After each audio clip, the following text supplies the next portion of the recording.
जरा सोचो, पूरी दुनिया में अचानक ही तबाही मच जाए, कोई नहीं जानता ये कैसे हुआ, और इस सब के बीच एक आदमी अपनी प्रेग्नेंट बीवी को ढूंढने में लगा हो। कुछ ऐसा ही होता है विल के साथ, जो इस वक्त बड़ी मुश्किल से खंडर हो चुके अपने शहर में पहुंचा है, जहां चारों ओर राख ही राख बरस रही थी। बहुत सारी खाली गाड़ियां मौजूद थी। विल ने थोड़ा दिमाग लगाया और एक फायर ट्रक से गैस मास्क ले आया। इस शहर का रास्ता पार करते वक्त उसने देखा कि बहुत से लोगों की लाशें गाड़ियों में पड़ी हुई थी। साथ ही बहुत सी बिल्डिंग से धुआं भी निकल रहा था। जल्द ही वो उस बिल्डिंग तक पहुंच गया जहां पे उनका भी एक फ्लैट था। फायर एस्केप से चढ़कर वो खिड़की से अंदर गया, लेकिन आधी बिल्डिंग पहले ही गिर चुकी थी। एक दीवार पर समंथा का मैसेज था, जिसमें उसने अपनी लोकेशन बताई थी। अब वो गाड़ी में सवार होकर अपनी पत्नी को ढूंढने फिर से निकल पड़ा।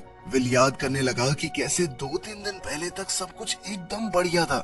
विल अपनी गर्लफ्रेंड समंथा के साथ हॉस्पिटल में था, जहां उन्हें ये खुशखबरी दी गई कि उनके घर बेटा होने वाला है। थोड़ी देर बाद विल एयरपोर्ट के लिए निकल गया। जाने से पहले उसने समंथा से कहा कि वो उसके पिता से शादी के लिए उसका हाथ मांगेगा। शिकागो पहुंचकर विल ने सबसे पहले अपनी सारी बिजनेस मीटिंग्स अटेंड की और फिर समंथा के माँ बाप पौला और टॉम के घर गया। घर का माहौल काफी सीरियस नजर आ रहा था। डिनर के वक्त टॉम ने सीधा सीधा विल से पूछा कि तुम मेरी बेटी के साथ क्या चाहते हो, और कभी अगर फ्यूचर में तुम अलग हो गए तो तुम हमारे दिए हुए पैसों पे हक तो नहीं जताओगे जो हम समंथा को देंगे। इस पर विल ने जवाब दिया कि देखिए, मैं अच्छे पैसे कमाता हूँ, मैं पैसों के लिए आपकी लड़की से शादी नहीं कर रहा, वो मेरी जिंदगी का प्यार है। लेकिन न जाने क्यों टॉम को विल की किसी भी बात पर यकीन नहीं हो रहा था। इस बात पे दोनों के बीच बहस शुरू हो गई। पौला ने बीच में आकर झगड़ा रोकने की कोशिश की, लेकिन सिचुएशन और ज्यादा बिगड़ गई। आखिर में पौला ने विल को ये कहकर घर से भेज दिया कि देखो, रात बहुत हो गई है, तुम्हें जाना चाहिए।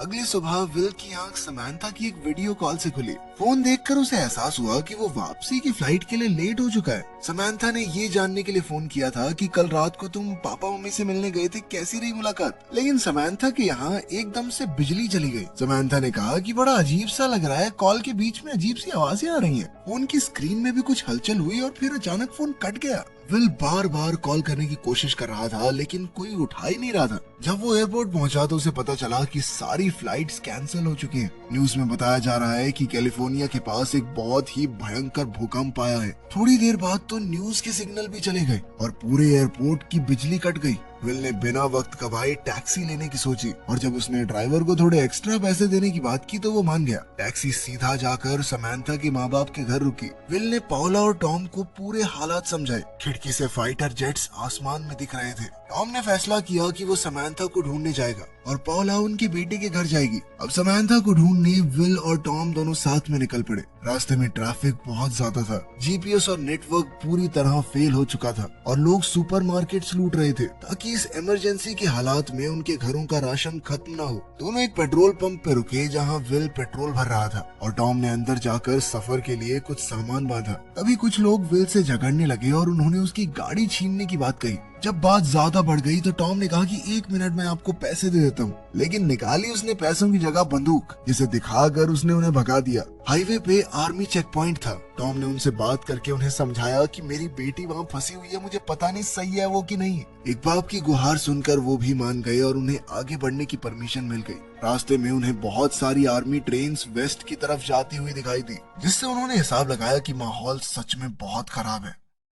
रात को एक पुलिस ऑफिसर ने उनकी गाड़ी रोक दी। टॉम तुरंत समझ गया कि ये असली पुलिस वाला नहीं है, बल्कि एक आम आदमी है जिसने किसी पुलिस वाले की गाड़ी चुराई थी। जब उस आदमी ने बंदूक निकाली तो टॉम गाड़ी रिवर्स में भगाकर बच निकला, लेकिन उस आदमी ने उनका पीछा करना शुरू कर दिया। टॉम ने विल को बंदूक थमाई और वो उसे चलाने की कोशिश करता रहा, लेकिन उसे यही समझ में नहीं आ रहा था कि इसे अनलॉक कैसे करते हैं। टॉम ने गाड़ी चलाते हुए उसे समझाया कि क्या करना है और विल ने आखिरकार गोली चला दी। कुछ देर तक ऐसा ही चलता रहा। फिर टॉम ने गाड़ी को जिस तरह घुमाई कि उस नकली पुलिस वाले की गाड़ी का एक्सीडेंट हो गया। थोड़ी आगे जाकर उन्होंने देखा कि कुछ हिरन रास्ते में आ गए थे। टॉम ने उन्हें बचाने के लिए गाड़ी घुमाई और जल्द ही उनका भी एक्सीडेंट हो गया। इतने में वो नकली पुलिस वाला फिर से उनके पास पहुंच गया था। उसने विल को धमकाना शुरू कर दिया, लेकिन टॉम ने पीछे से उस पर हमला करके उसे बेहोश कर दिया। अब टॉम की रिब्स में काफी चोट आई थी। जल्द ही उन्होंने उस नकली पुलिस वाले की गाड़ी का इस्तेमाल करके अपनी गाड़ी को बाहर निकाला। अगले दिन वो एक ट्रेलर पार्क पहुंचे जहां लोग उन पर भरोसा नहीं कर रहे थे,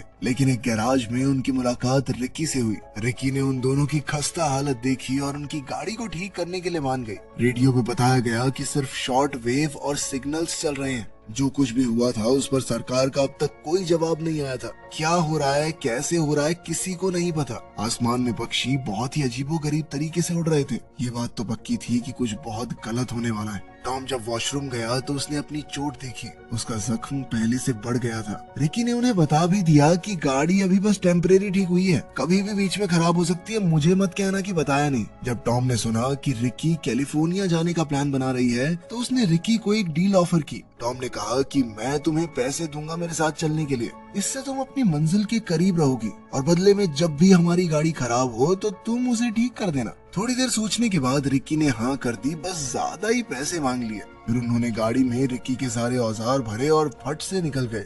शाम को उन्होंने देखा कि एक गाड़ी उनके पीछे आ रही है। उन्होंने तुरंत गाड़ी रोक के लाइट्स बंद कर दी। जब तक दूसरी गाड़ी उन्हें क्रॉस नहीं कर गई तब तक सब चुपचाप वेट कर रहे थे। फिर उन्होंने अपनी टेल लाइट्स को गाइड की तरह इस्तेमाल करते हुए उस गाड़ी का पीछा करना शुरू कर दिया। कुछ देर बाद रिकी ने अपनी कंपास चेक की तो उसकी सुई बहुत ज्यादा तेजी से घूम रही थी, जैसे कि धरती की मैग्नेटिक फील्ड में कुछ अजीब बदलाव आ रहे हों। तभी उनकी रोड के साइड से एक और कार आई। बिल को तेजी से इस गाड़ी से बचना पड़ा। जिस गाड़ी का वो पीछा कर रहे थे वो नई गाड़ी उस पुरानी गाड़ी से टकरा गई और वो दोनों ही गाड़ियां रोड से बाहर जा गिरी। विल ने पहली गाड़ी को चेक किया पर कोई जिंदा नहीं बचा था। रिकी ने दूसरी गाड़ी देखी जिसमें एक औरत की मौत हो चुकी थी, लेकिन उसका पति अभी जिंदा था और वो कुछ कहने की कोशिश कर रहा था। उसके गले से आवाज ही नहीं निकल रही थी और उसकी हालत भी बहुत ज्यादा खराब थी। जब रिकी ने विल से कहा कि उसे हॉस्पिटल ले जाना चाहिए तो टॉम ने ये कहकर साफ मना कर दिया कि हॉस्पिटल बहुत दूर है, रास्ते में ही मर जाएगा ये। टॉम और विल गाड़ी में वापस आकर बैठ गए पर रिकी अब भी वहीं बाहर ही खड़ी रही। वो उन लाशों को बड़े गौर से देख रही थी, जैसे कुछ समझने की कोशिश कर रही हो। फिर एक और गाड़ी रुकी और कुछ अजीब से दिखने वाले आदमी उसमें से उतरे। टॉम चौकन्ना हो गया, गाड़ी तेज चलाने लगा ताकि वो लोग दूर हो जाएं, पर विल ने मना किया और कहा कि पहले रिकी को ले चलो। तब टॉम ने जल्दी से रिकी को अंदर बैठाया और गाड़ी चला दी। टॉम ने बताया कि अगर विल उसे ना कहता तो वो रिकी को नहीं बैठाने वाला था। रिकी को ये बात बहुत बेकार लगी कि वो उसे छोड़कर जाने वाले थे और उसने कहा कि अब मैं गाड़ी ठीक नहीं करूंगी। तब टॉम ने गाड़ी को हल्का सा झटका दिया जिससे रिकी का चेहरा फ्रंट सीट से आकर टकरा गया। थोड़ी देर बाद जब वो लोग पेट्रोल भरने के लिए रुके तो रिकी और विल को कुछ अजीब से बादल दिखाई दिए। इन्हें देखकर लग रहा था कि कुछ तो गड़बड़ है। अचानक उनके पास मौजूद एक पोल पर बिजली गिरी और एक भयानक तूफान शुरू हो गया। अचानक से ये सब देखकर वो थोड़ा घबरा गए। टॉम को अब गाड़ी चलाने में बहुत दिक्कत हो रही थी। गाड़ी की लाइट्स ऑन होने के बावजूद भी रास्ता मुश्किल से दिख रहा था। तो उन लोगों ने फैसला किया कि पुल के नीचे रुक जाते हैं जब तक बारिश नहीं रुक जाती। अगली सुबह मौसम ठीक था तो उनका ट्रिप फिर से शुरू हो गया। जब वो लोग एक रेडियो टावर के पास से गुजरे तो कार ने रेडियो सिग्नल पकड़ लिया। रिपोर्टर ने बताया कि कहीं पर भी इंटरनेट सेवा मौजूद नहीं है। Mobile phones out of network थे और बहुत कोशिशों के बाद भी सरकार से कोई खबर नहीं मिल पा रही। वो तीनों जल्द ही एक शहर के बाहर पहुंचे जहां लोगों ने अपनी गाड़ियों के साथ रोड ब्लॉक कर रखा था। शेरिफ ने थोड़ा ध्यान से उन्हें देखा और अंदर आने से मना कर दिया, पर जब विल ने बताया कि वो यहाँ के कुछ लोगों को जानता है और उनके नाम शेरिफ को बताए तो फिर शेरिफ मान गया। जल्द ही विल अपनी एक पुरानी दोस्त मैग के घर पहुंचा। मैग बहुत ज्यादा परेशान थी। उसने बताया कि उसके अपने पति से कोई बात ही नहीं हो पा रही। वो बिजनेस ट्रिप पर गए थे और फिर अचानक से ये सब कुछ हो गया। विल ने मौका देखकर शावर लिया, रिकी ने गाड़ी की मेंटेनेंस की और टॉम ने पानी की बॉटल्स भर ली। मैग लगातार अपने पति को याद करके रो रही थी। विल ने उसे सांत्वना दी कि सब कुछ ठीक हो जाएगा, चिंता मत करो, पर वो ज्यादा देर तक उसके पास नहीं रुक पाया। फिर वो लोग वापस रास्ते पर निकल पड़े। थोड़ी ही दूर जाने पर उन्होंने ढेर सारा धुआं देखा। वहाँ दरअसल एक मिलिट्री का हवाई जहाज क्रैश हो गया था। सब यही सोच रहे थे कि शायद किसी ने देश पर हमला किया है। थोड़ी देर बाद वो लोग एक वाटर पार्क पर पहुंचे और ऐसी चीजें ढूंढने लगे जो उनके काम आ जाए। रिकी स्विमिंग के लिए पूल में कूद गई पर पानी बहुत गर्म था। तभी एक मिलिट्री हेलीकॉप्टर उड़ते हुए नजर आया। फिर उन्होंने अपने आसपास चुपचाप चीजें ढूंढनी शुरू कर दी, लेकिन उस जगह की हालत देखकर उन तीनों को यही लगा कि लोगों ने पहले ही यहाँ से सारा सामान उठा लिया है। कैश रजिस्टर खाली था और सभी कार्स के टायर्स कट चुके थे,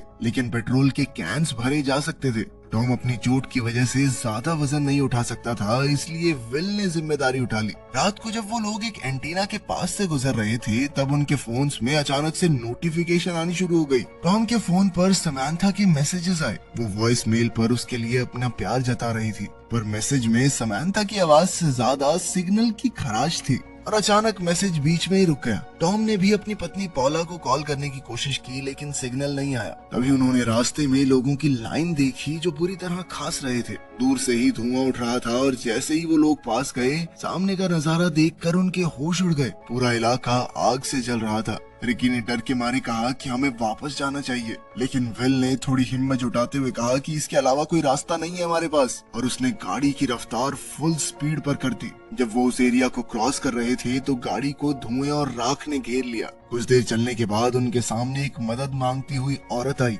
रोड के किनारे उसकी गाड़ी भी थी जिसका टायर पंचर हो चुका था। रिकी और विल को उस पर तरस आ गया और वो उसकी मदद करना भी चाहते थे, पर अचानक कुछ आदमी बंदूक लेकर बाहर निकल आए। पता चला कि उस औरत को झूठ बोलने और लोगों को फंसाने के लिए मजबूर किया गया था। वो आदमी उनका पेट्रोल चुराने की कोशिश कर रहे थे। विल ने एक आदमी से लड़ने की कोशिश की, पर उस आदमी ने आसानी से विल को पटक दिया। टॉम अपनी बंदूक निकाल कर लाया, लेकिन अपनी टूटी हुई रिब्स के दर्द की वजह से वहीं गिर पड़ा। फिर उन आदमियों ने रिकी को जबरदस्ती पेट्रोल भरने को कहा और बचे हुए पेट्रोल की कैंस चुरा के भाग गए। तीनों गाड़ी में बैठ गए और विल ने उस औरत को भी अपने साथ चलने को कहा, पर वो अपने बेहोश पति के पास ही रुकना चाहती थी। इसके बाद ढेर सारे धुएं के बीच एक कार चेज शुरू हो गई। उन लोगों ने आगे से फायरिंग शुरू कर दी तो विल ने उनकी गाड़ी को अपनी गाड़ी से जोरदार टक्कर मारी। टॉम लगातार खांस रहा था और उससे बंदूक नहीं चल पा रही थी, तो उसने बंदूक रिकी को देकर चलाने को कहा। रिकी के थोड़े निशाने तो मिस हुए, पर फिर रिकी ने उनके टायर पर गोली मारकर उसे उड़ा दिया, जिससे उनकी गाड़ी उलट गई। रिकी ने जल्दी से पेट्रोल के कैंस लेने की कोशिश की, पर एक आदमी ने कैंस को पकड़ कर रखा। रिकी जल्दी से एक कैन को तो वापस ले आई, पर तभी विल ने देखा कि गाड़ी में से पेट्रोल लीक हो रहा है और कभी भी वहाँ धमाका हो सकता है। इसीलिए उसने रिकी को भागने के लिए कहा। किस्मत से वो लोग काफी दूर थे जब उनकी गाड़ी में धमाका हुआ। थोड़ी देर बाद रिकी ने विल से कहा कि वो गाड़ी रोक दे, और फिर वो गाड़ी से बाहर निकल गई। दरअसल उसे उन लोगों को मारने के लिए बहुत बुरा लग रहा था जो कार क्रैश में मरे थे। ना वो गोली चलाती, ना उनकी गाड़ी क्रैश होती, ना उनकी जान जाती। लेकिन फिर टॉम और विल ने उसे समझाया कि उसने उनकी जान भी तो बचाई है। अगर उन्हें ना मारते तो वो लोग हमें मार देते, गोली चला रहे थे ना हमारे ऊपर। रिकी ने कहा कि मुझे कुछ देर के लिए अकेला छोड़ दो, और विल ने बिल्कुल ऐसा ही किया। जल्द ही सूरज उगने लगा, लेकिन रिकी अब तक वापस नहीं आई थी। विल ने उसका नाम पुकारा पर कोई जवाब नहीं मिला। उनकी काफी सारी चीजें भी गायब थी। तब टॉम कहने लगा कि उन्हें रिकी को साथ लाना ही नहीं चाहिए था। खैर, थोड़ी देर रुकने के बाद वो लोग फिर आगे बढ़ गए। अचानक से टॉम को खून की खांसी होने लगी, जिसके बाद वो लोग एक क्रैश साइट पर रुक गए जहाँ कई गाड़ियां और एक ट्रेन भी थी। विल वहाँ से थोड़ा पेट्रोल ढूंढना चाहता था। जब विल वापस आया तो उसने देखा कि टॉम सांस नहीं ले पा रहा, क्योंकि शायद उसकी रिब्स का कोई टुकड़ा उसके लंग्स को पंचर कर चुका था। विल ने जल्दी से टॉम की छाती में सुई घुसाकर थोड़ा प्रेशर रिलीज किया, जिससे टॉम को सांस लेने में थोड़ी आसानी होने लगी। जल्द ही वो फिर से आगे बढ़ चले और टॉम ने विल से वादा मांगा कि वो उसकी बेटी समांथा का ख्याल रखेगा। दोनों ने अपनी जिंदगी की पुरानी यादें एक दूसरे के साथ साझा की, और टॉम ने आखिरकार मान ही लिया कि विल सच में एक अच्छा इंसान है। उसे पता था कि समांथा प्रेग्नेंट है, और अब उसे यकीन हो गया था कि विल एक अच्छा बाप बनेगा। शाम को जब वो एक ब्रिज क्रॉस कर रहे थे तो उन्हें बहुत सारी खाली गाड़ियां दिखाई दी। फिर उनके रास्ते में कुछ आदमी हथियारों के साथ आ गए।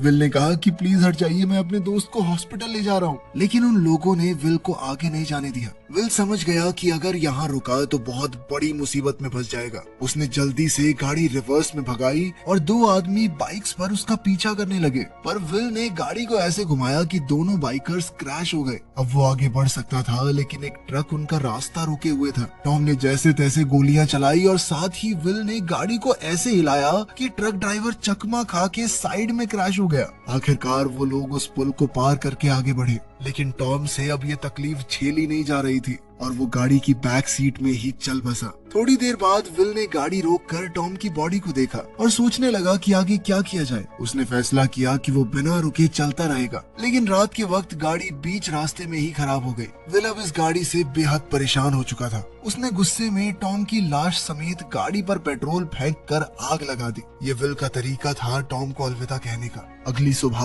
विल पैदल ही अपनी मंजिल की ओर बढ़ने लगा। कुछ लोग गाड़ियों में उसे नजरअंदाज करके चले गए, लेकिन आखिरकार एक गाड़ी रुकी जिसमें मौजूद एक परिवार ने उसे लिफ्ट दी, लेकिन ड्राइवर ने कहा कि इससे पहले मैं गाड़ी चलाऊं अपनी बंदूक मेरे हवाले करो। सफर के दौरान रेडियो से कोई सिग्नल नहीं मिला। कुछ देर बाद वो लोग विल के पिता के घर पहुंचे। वहाँ विल ने उस परिवार से कहा कि आप जो चाहे यहाँ से ले जा सकते हैं, अगर बदले में मुझे अपनी गाड़ी दे दें तो। वो लोग इस डील के लिए मान गए और जाते वक्त विल ने अपनी बंदूक भी वापस ले ली।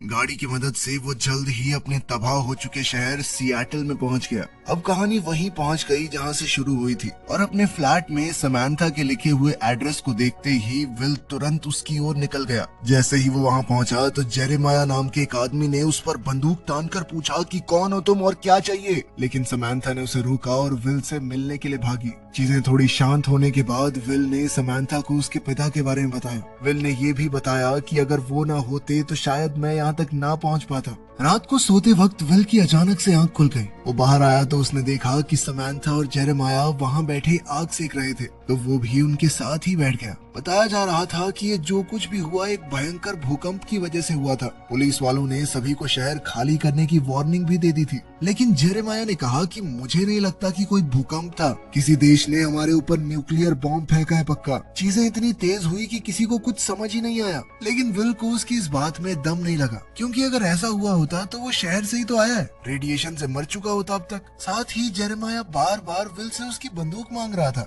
ऐसे ही देखने के लिए। ये बात विल को काफी अजीब लगी। समांथा भी विल की बात से सहमत थी। खैर वो दोनों एक दूसरे से इतने समय बाद मिले थे, तो थोड़ा वक्त मिलते ही प्यार उमड़ पड़ा। पर तभी अचानक विल को महसूस हुआ कि कोई उसकी गाड़ी में ताक झांक कर रहा है। ये कोई और नहीं बल्कि जेरेमाया ही था। अगले दिन विल ने जब उससे इस बारे में पूछा तो वो कहने लगा कि मैं तो 2 बच्चों को वहाँ से भगा रहा था, जंगल की तरफ भाग के गए दोनों। अगर विश्वास नहीं होता तो चलो वहीं पे होगा उनका डेरा। लेकिन जंगल में उन्हें हिरणों के अलावा कुछ भी नहीं मिला। विल समझ गया कि जेरेमाया के साथ कुछ तो गड़बड़ है, और इसीलिए उसने जोर से कहा कि मैं तो समांथा को साथ लेकर जा रहा हूँ यहाँ से, तू भी चलेगा क्या भाई? इस पर जेरेमाया ने कहा कि समांथा कहीं नहीं जा सकती। वो अपनी बंदूक ताने विल की ओर मुड़ा, लेकिन विल ने पहले ही गोली चलाकर उसे मार डाला। तभी अचानक एक खतरनाक सा काला बादल तेजी से उनकी ओर बढ़ रहा था। विल ने जल्दी से समांथा को बुलाया और वो दोनों गाड़ी में वहाँ से निकल पड़े। वो फुल स्पीड में गाड़ी भगा रहे थे और एक रेतीला तूफान उनके पीछे पड़ा था। यहीं पर ये फिल्म खत्म होती है। हम बस उम्मीद कर सकते हैं कि बच गए होंगे दोनों। वीडियो पसंद आई तो लाइक कर देना, चैनल को सब्सक्राइब कर लेना। मिलते हैं अगली वीडियो में।